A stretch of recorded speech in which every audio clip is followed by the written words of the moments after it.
Bonjour les amis, j'espère que vous allez bien. Je suis de retour sur YouTube et ce que j'ai essayé de faire, c'est de revenir sur mes derniers entraînements et plutôt que de m'attarder trop sur les entraînements d'avant parce que ça risque de faire beaucoup de vidéos et que j'aime que les choses soient simples et que je voulais faire un peu de tri aussi, eh bien, je vais juste montrer ce que j'ai fait hier, tout simplement. Voilà, un entraînement du dimanche.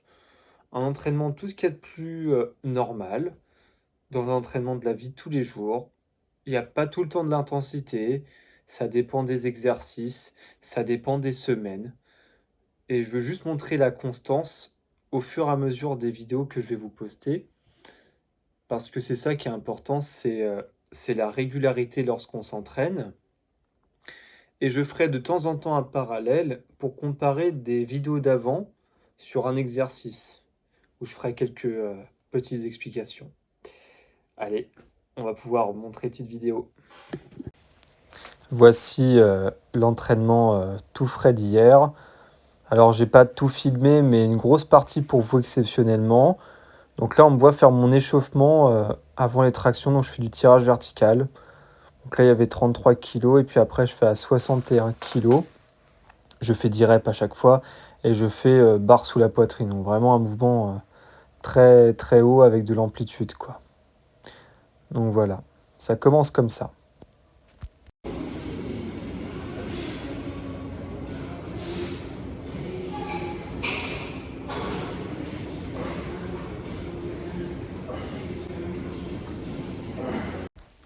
Évidemment, comme vous me connaissez à mon habitude, je floute au mieux en tout cas les personnes qui viennent sur ma vidéo parce que c'est pas à eux de m'adapter, mais c'est à moi de m'adapter lorsque je fais des vidéos sur mes entraînements. Donc si des personnes viennent, eh ben, faut les flouter. Donc là, je m'échauffe avec des tractions. Là, j'en ai fait 10.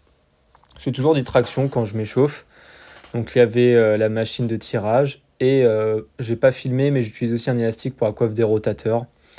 Voilà, donc je prends vraiment mon temps quand je m'échauffe. Donc là, je finis comme ça et j'aime bien passer la tête sous la barre comme ça. C'est un rituel, hein. Je sais pas si c'est bien ou pas, mais c'est mes habitudes. Donc là, je monte en gamme, 15 kilos. C'était pas une séance à grosse intensité. Alors là, aujourd'hui, la charge de travail, c'était 37,5. Pas une charge, ni une charge lourde, ni une charge légère, c'est une charge moyenne. Donc là, je monte en gamme quand je m'échauffe. Je commence à poids de corps, j'en fais tranquillement 10. Là, on me voit un peu comment je me mets en place, hein. J'utilise des gants pour pas me râper les mains et puis ça accroche mieux. Après, c'est un sujet à débat. Il y en a qui utilisent des gants, d'autres qui n'utilisent pas. Après tout, faites comme vous voulez, hein. Là, c'était 25 kg de lest. Toujours sur l'échauffement. Donc là, je passe à 35 kg de lest. Toujours. Donc j'augmente. Et enfin, 45 kg. Donc ça passe aussi. Donc là, les séries de travail étaient simples. Donc je devais travailler à 37,5 et faire 8 séries de 1 répétition avec 1 minute de récupération entre les deux.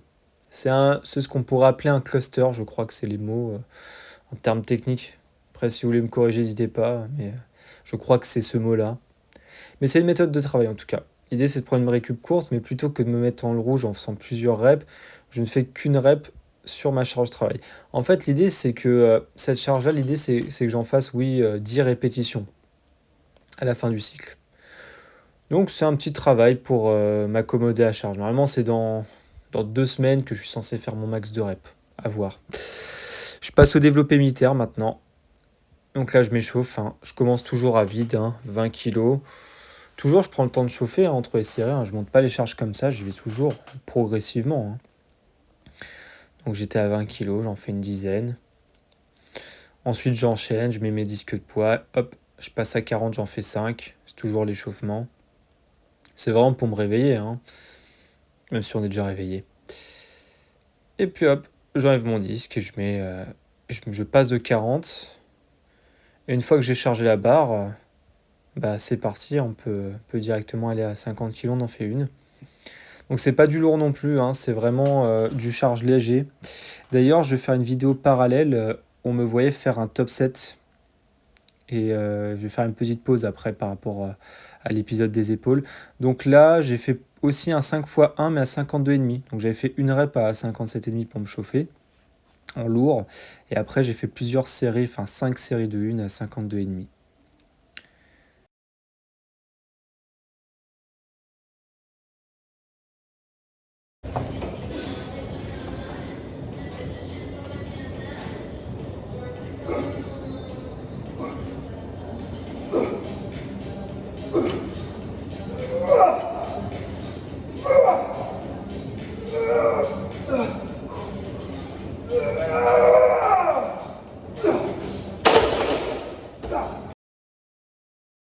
Donc là, vous m'avez vu faire 10 reps à 50 kg la semaine dernière. Donc c'était une semaine avant. Comparé à ce que j'ai fait hier, j'ai simplement fait une barre à 57,5 en stimulation. Puis j'ai fait 5 séries de 1 à 52,5 avec simplement 1 minute de récupération. 5 séries. Pourquoi j'ai fait ça? Parce qu'en fait, les semaines d'avant, j'ai fait de la reconstruction. Mon objectif, avant de refaire du lourd sur les épaules, parce que j'étais déjà monté à 67,5, je vais aussi vous montrer la vidéo à 67,5 aussi, juste après. Eh bien, je me suis dit qu'il fallait que je reconstruise un peu et que j'essaye d'augmenter mon 10 RM, c'est-à-dire la charge maximale sur laquelle je peux faire 10 répétitions. Donc je décide de construire finalement, donc de rendre tout ça plus résistant. Donc je me suis dit autant recommencer avec une charge qui est accessible à 50 kg, essayer d'en faire 10. J'ai pris le temps de me reconstruire. J'ai fait plusieurs séries à 50 kg sur plusieurs semaines, des séries de 5, un plus gros volume, puis je me suis testé, etc., etc. Et j'ai toujours malgré tout gardé une charge généralement 7 à 10 kg au-dessus de la charge effective pour juste stimuler en fait avec une charge supérieure. Et pourquoi je dis ça? Parce que, on va dire que cette charge à 50 kilos, c'est là où je me suis poussé vraiment à mon intensité maximale. Je sentais que je pouvais en faire plus quand même, donc ça, c'est plutôt bon signe. Et qu'est-ce que j'ai fait la semaine d'après? Je n'ai pas forcé comme un bourrin, non, comme vous avez pu voir. Je travaillais avec des charges que je maîtrisais. J'ai fait plusieurs séries, j'ai répété simplement les mouvements pour préparer les semaines suivantes. Et les semaines suivantes, j'ai prévu encore d'augmenter. C'est-à-dire que à 52,5, je vais faire 2 séries de 5. La semaine d'après, ce sera 5 séries de 5. Donc voilà, ça se fait petit à petit, ça se consolide. Et après, l'idée, c'est que je me teste un petit peu à 52,5, même je peux essayer d'en faire 7, voir comment je me sens, me jauger un peu. C'est un truc que j'avais fait déjà aussi, même la semaine avant les 50 kilos, enfin avant de faire les 10 reps, j'avais fait 7 reps à 50 pour me tester un peu. Donc on va dire que dans les entraînements maintenant, j'ai arrêté de tout le temps bourriner toutes les semaines. Il y a des semaines où j'y vais plus doucement, je revois les mouvements, je reconsolide un peu et puis quand c'est le bon moment, bah, après j'envoie la patate, quoi. C'est comme ça que je travaille. Parce que le problème que j'ai rencontré, c'est que lorsque je forçais tout partout, bah, en fait, c'était inégal et il y avait des moments, j'étais en forme, puis des moments, bah, j'avais les répercussions des jours d'avant. Donc c'est pour ça que maintenant je module comme ça les entraînements et puis ça me permet d'être moins stressé, de moins me mettre la pression. Puis s'il y a des moments que je suis fatigué ou que où je me sens moins en forme, je sais qu'il y aura toujours des séances où je pourrais, «récupérer» entre guillemets et mine de rien, quand on récupère, même si on a la fatigue, on a les ressources. Or, si on force tout le temps, de toute façon, au bout d'un moment, on ne peut plus produire plus d'énergie. Le corps finit par fatiguer, c'est un fait. Donc c'est bien de reconstruire. Mais quand on reconstruit, il ne s'agit pas de faire moins, il s'agit quand même de faire plus que les fois d'avant. Par exemple, j'ai travaillé avant de faire mes 10 reps à 50, j'ai fait des séries de 5 à 50. Et là, aujourd'hui, je fais à 52,5. Donc il y a une augmentation. Même dans des moments où je baisse l'intensité, les charges augmentent aussi. Donc ça ne baisse pas vraiment, ça baisse juste un petit peu. Donc voilà. Et généralement, j'utilise une charge sur laquelle je me sens à l'aise les premières semaines, puis après, je commence à augmenter. J'ai prévu de faire ça jusqu'à 55 kilos. Mon objectif, vraiment, c'est 10 reps à 55 kilos sur cet exercice. Pourquoi pas en faire 10? Au moins 10 à 52,5. Ah, on assure au moins 10 à 52. Et et après retravailler sur les charges en une rep. Les charges en une rep, je vais essayer de chercher cette année 70 kilos. On est en juin, donc j'ai 6 mois encore devant moi, ça me laisse quand même du temps. C'est possible que j'y arrive avant. Possible, normalement, je peux y arriver cette année. Et puis si je dis 70 kilos dans le sens où je me mets pas de pression, c'est-à-dire que, si j'ai réussi à passer 70 kilos, après, l'objectif, ce sera de faire plus. Si je vois que je peux faire plus cette année, je fais plus. Mais en tout cas, c'est un minimum que je me suis fixé, c'est 70 kilos, en me préparant bien. Et c'est pour ça que je veux vraiment consolider les bases et être capable de taper plus de reps à des charges un peu intermédiaires, ni trop lourdes ni trop légères, mais suffisamment lourdes pour que ça ait un impact positif, en tout cas sur des charges plus lourdes. C'est comme ça que je fais en ce moment. Je reconstruis. Mais après, je vais retaper plus lourd sur d'autres cycles. Et après, je vais essayer de chercher 70, puis 72, puis après, je vais reconstruire de nouveau, etc., etc.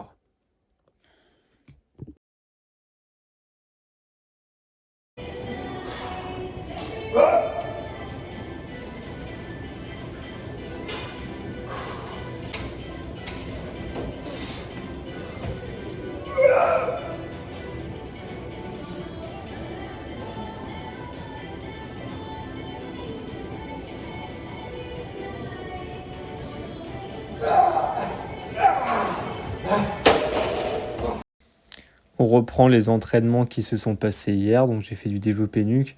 Donc là, je me suis échauffé donc à 30 kilos. Alors j'avais déjà les épaules un peu chaudes avec le développé militaire, donc j'ai toujours une charge intermédiaire avant ma charge effective. Et petite parenthèse, vous avez pu me voir faire une rep à 67,5. Dans le contexte de la vidéo, j'avais rien à perdre et j'avais eu des petits échecs sur mes entraînements d'avant.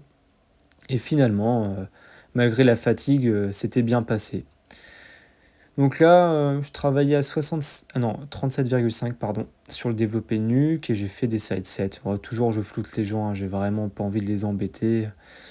Déjà que ça peut être embêtant pour eux dès que je me filme, alors autant respecter leur anonymat, quoi. Et faire un minimum attention aux autres. Donc voilà. Et oui, là, j'ai filmé plusieurs fois, parce que je voulais vraiment montrer un peu plus mes entraînements en détail. Et à 67,5, pour revenir dessus, finalement, j'étais fatigué hein, quand j'avais fait, mais elle était passée. Donc, dans de meilleures conditions, je pense que 70 kg passera nettement mieux. Donc là, c'était les élévations intérieures. Alors bon, je montre avec les haltères de 16 kg par main. C'est assez lourd comme charge, effectivement. Mais ce que j'ai pas montré, c'est que dans les faits, je finis par une dégressive. Et lors de ma dégressive, je vais travailler des charges plus modérées, comme 10 kg, 8 et 6 kg, en étant beaucoup plus strict.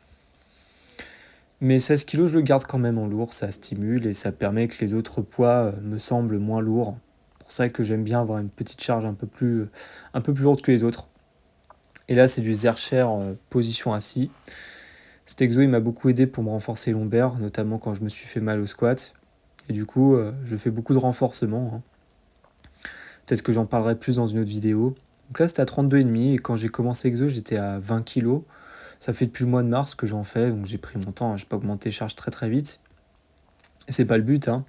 Le but, c'est pas de montrer, de faire le malin ou disons, d'épater la galerie, c'est juste renforcer mes lombaires. Cet exercice a un but purement fonctionnel et pratique. Cet exo, je l'adore, hein. Cette machine-là, pour travailler le dos et le haut du dos, j'aime beaucoup. J'ai pas un grand répertoire d'exercices très diversifié, hein. J'ai des exos très basiques. Hein. J'ai pas beaucoup d'exercices différents et même je répète souvent les mêmes exos. Hein. Souvent je répète. En réalité, pas comme les tractions que je fais souvent, que je stimule. Cet exercice, je l'aime bien, cette machine me plaît. Je l'aime beaucoup. Et là, j'avais fait un top 7 à 77,5, j'en ai fait 10. Qui dit top 7, qui dit que la semaine pro, je vais pouvoir mettre plus vu que j'en ai fait 10. Donc je vais encore augmenter la charge. Et puis après, j'ai mis 21 kg moins lourd, j'en ai fait 12, donc plus de reps. Et encore moins 21 kg, et là, j'avais pas filmé. Ah, quoi que si. Si. Ah oui, c'était 21 kg de moins. Donc, et là, j'en ai fait 20. Donc moins 21, etc. petite dégressive, hein. Et après, j'ai un peu improvisé parce que j'ai un peu réorganisé mes entraînements du dimanche. Et je me suis dit, tiens, et si je me spammais un peu plus sur cette machine parce qu'elle me plaît bien. Cette machine, j'ai un bon ressenti. Alors je me suis dit, autant exploiter, quoi. Autant voir toutes les possibilités qu'on pouvait faire avec cette machine pour, euh, bien, euh, pour bien congestionner et faire du volume dessus, quoi.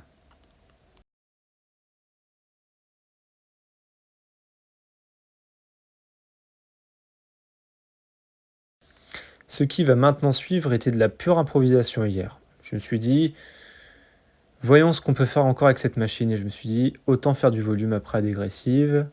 Donc là, j'ai mis que 40 kilos. Et mon objectif, c'était de faire un total de 100 répétitions, quasiment en un coup, sans vraiment trop de pauses. Et pour pas que ça soit chiant de faire la même prise, autant le faire avec les 3 prises possibles. La prise en pronation comme la moto, sur les côtés comme ça en prise marteau, et après légèrement en supination pour la prise plus basse. Et je faisais à chaque fois 10 répétitions à 40 kg. Mais même là-dessus, j'ai prévu de faire de la surcharge progressive. Et je vais vous expliquer ce que je vais faire pour la surcharge progressive, c'est très bateau, hein, c'est vraiment tout con, hein. Donc, je fais ça sur 3 tours, hein. Donc, si je fais 10 reps sur les 3 prises, ça fait donc 30 répétitions. Pas compliqué, on fait ça 3 fois, ça fait 90. Et après, je finis en position pronation, plus 10 reps, ça fait donc 100 répétitions. Et j'ai fait ça. Alors, pour épargner le côté long de la vidéo, j'ai quand même accéléré un peu et fait des petits moments où je montre à vitesse normale et en vitesse accélérée. Vous avez vu que je vais toujours chercher loin devant, loin derrière, loin devant, loin derrière. C'est ça le dos, c'est de l'étirement et de la contraction. C'est très important l'amplitude dans les mouvements en général. Après, si on a des pathologies, c'est bien aussi adapté à soi, mais c'est toujours mieux de chercher un minimum d'amplitude lorsqu'on fait les exercices. Parce que ça travaillera mieux, hein, tout simplement. On peut mettre lourd, hein, c'est pas un problème, hein, de mettre lourd ou léger, mais c'est important d'avoir de l'amplitude et puis d'apprendre à se connaître, quoi. Alors, est-ce que c'est efficace ce que je fais? J'en sais strictement rien. Je le fais juste parce que ça me plaît. Je ne le fais pas parce que c'est plus efficace qu'un autre truc. De toute façon, j'ai prévu de faire la surcharge progressive même avec 100 répétitions, c'est possible. Je vais passer à 42,5 à semaine pro. Plutôt que d'en faire 100, je vais en faire 50. Donc, 5 reps à chaque fois. Et donc, au fur et à mesure des semaines, je ferai des séries de 5, des séries de 6, des séries de 7, des séries de 8, jusqu'à faire des séries de 10. Et ça fera donc 100 répétitions à 42,5 au total. Et vous voyez que ça crée une surcharge progressive. Tout simplement, en travaillant en volume, on peut créer de la surcharge progressive, comme on peut le faire sur du top 16, comme on peut le faire sur des dégressives, sur n'importe quel format et méthode, on peut créer de la surcharge progressive en fait. Donc on ne peut pas se limiter que à la force, hein, c'est un petit peu dommage, ou que au volume, autant voir toutes les champs de possibilités dans l'entraînement, hein. Il y en a beaucoup. Celui-là, je l'adore cet exercice. Tirage vertical alterné nuque. Je trouve stylé, alors vas-y, je le mets dans mes exercices du dos. Je l'aime beaucoup cet exo, ça travaille la largeur du dos, mais ça travaille aussi les trapèzes. Et c'est pour ça que je le fais, c'est pour les trapèzes. Parce que j'aime pas le shrug, ça me fait chier, alors autant de prendre des exercices qui me plaisent, même si c'est moins efficace, c'est pas grave. Cette vidéo est maintenant terminée. Je vous ai montré tous les entraînements que j'ai fait hier.